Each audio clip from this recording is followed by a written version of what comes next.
জানেন সোনারগাঁয়ে মানে যে সমস্যাটা প্রকট আকারে দেখা দিয়েছে সেটা হচ্ছে মাদক সমস্যা। সোনারগাঁয়ের অলিতে গলিতে আনাচে কানাচে গ্রামে গ্রামে ঘরে ঘরে মানে মাদকের রমরমা ব্যবসা।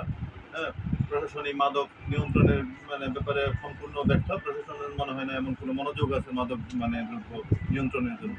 এই মাদক মাদক এই জাতীয়তাবাদী স্বেচ্ছাসেবক দলের নেতৃবৃন্দ সাগর, ফারুক, শহীদুল্লাহ, আমাদের মানে ইকবাল, এরা প্রথম থেকেই মানে মাদকের বিরুদ্ধে সোচ্চার।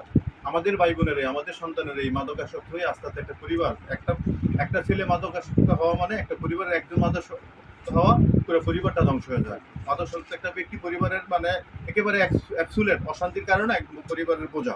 এই মাদকের বিরুদ্ধে কথা বলতে গিয়ে মাদক সন্ত্রাসীদেরকে পুলিশের হাতে মানে ধরিয়ে দেওয়ার পর আজকের এই যে এই অবস্থা। আপনারা জানেন এই ইউনিয়নের যারা মানে কৃষিবাদী মানে হাসিনা সরকারের দোষর, আওয়ামী লীগের যারা প্রত্যক্ষ পরোক্ষভাবে সরাসরি আওয়ামী লীগ পদধারী কিছু নেতৃবৃন্দ যারা আছে, এই মাদকের প্রতিবাদ করায় একজনকে মাদক পুলিশ, একজনকে মানে এই স্বেচ্ছাসেবক দল এবং ছাত্রদল যুবদল নেতৃবৃন্দের সহযোগিতায় পুলিশ গ্রেফতার করলে এই গ্রেফতারের মানে প্রতিশোধ নেওয়ার জন্য ফারুক এবং স্বেচ্ছাসেবক নেতা ফারুক এবং সাগর একটা মানে সামাজিক প্রোগ্রাম থেকে ফিরে আসার মানে পথে ওনাদেরকে মানে পেয়ে অতর্কিতভাবে হামলা করে এবং নির্মমভাবে, অত্যন্ত নির্মমভাবে মানে ভয়ঙ্কর একটা অবস্থা। শুধুমাত্র বুকটা নড়ে, কোনো কথা নাই, বার্তা নাই, কিছু নাই, এমন ভয়ঙ্করভাবে সাগরকে মানে প্রহার করা হয়েছে যে সাগরের জীবন প্রায় বিপন্ন। যাক, আল্লাহর অশেষ রহমতে ডাক্তারদের সহযোগিতায়, ঢাকা মেডিকেল কলেজ ছাত্রদলের সভাপতি বাদশাহ সহযোগিতায় এবং আমাদের স্বেচ্ছাসেবক দলের ইউনিয়ন সেক্রেটারি শহীদুল্লাহ মানে একেবারে নিবিড় পরিচর্যায় সারা রাত্র শহীদুল্লাহ রাত জেগে থেকে ঢাকা মেডিকেলে ভোর পর্যন্ত ছিল। আমিও ছিলাম রাত 2টা পর্যন্ত।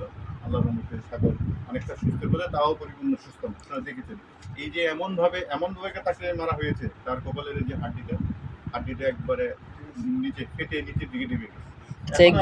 এই ঘটনায় আপনারা দলীয়ভাবে কি পদক্ষেপ নিতে চাচ্ছেন?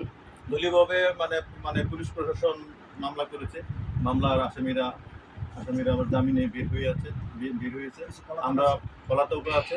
আমরা একটা কথা আমাদের মানে তারেক রহমান বলেছে, 5ই আগস্টের পরে আওয়ামী লীগের যে মানে কেন্দ্রীয় নেতৃবৃন্দ বিভিন্ন সময় বলেছিল যে আওয়ামী লীগ যদি ক্ষমতায় না থাকে তাহলে বাংলাদেশে 10 লক্ষ মানে আওয়ামী লীগের নেতাকর্মীকে মেরে ফেলা হবে।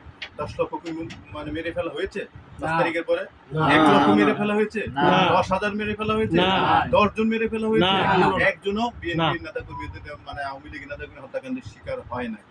সুতরাং আমরা আমাদের নেতা তারেক রহমান, ভারপ্রাপ্ত মানে চেয়ারপারসন তারেক রহমান বারবার একটা 5 তারিখের পরে একটা বার্তা দিয়েছে, বিএনপির নেতাকর্মীরা শুধুমাত্র সাধারণ মানুষের জানমালের নিরাপত্তায় কাজ করবে না। 5 তারিখের পরে বিএনপির নেতাকর্মীরা 5ই আগস্টের পরে প্রায় 1 মাস বাংলাদেশের সকল থানাগুলি নিরাপদ ছিল না। কারণ আপনারা জানেন স্বৈরাচারী এই হাসিনার মানে পুলিশ মানুষের সাথে এমন আচরণ করেছে, এমন নিপীড়ন, এমন ফেসিবাদী আচরণ করেছে, এমন কর্তৃত্ববাদী আচরণ করেছে, বাংলাদেশের মানুষ, গ্রামের মানুষ, শহরের মানুষ এই পুলিশের প্রতি, থানার প্রতি বিক্ষুব্ধ ছিল।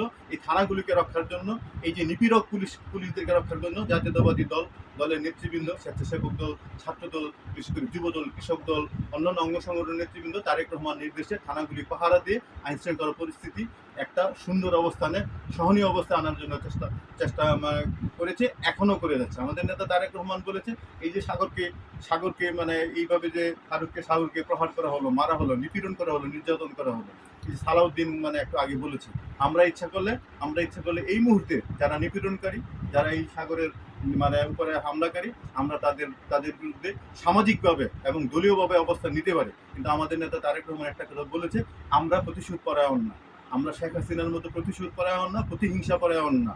আমরা এই যে সাগরের যে আজকে সাগরের উপর যে অত্যাচার নির্যাতন করা হয়েছে তার প্রতিশোধ নিব। তারেক রহমান যে 31 দফা রাষ্ট্র সংস্কারে 31 দফা দিয়েছে, এই 31 দফা মানুষের মাঝে পৌঁছে দিয়ে এবং মানুষের মাঝে 31 দফার প্রতিটি দফা একেবারে পরিপূর্ণভাবে মানুষ যাতে এই সুফল পায় সেই ব্যবস্থা করে আমরা মানে প্রতিহিংসা পরায়ণ না হয়ে আমরা এইসবের মানে বদলা নিই।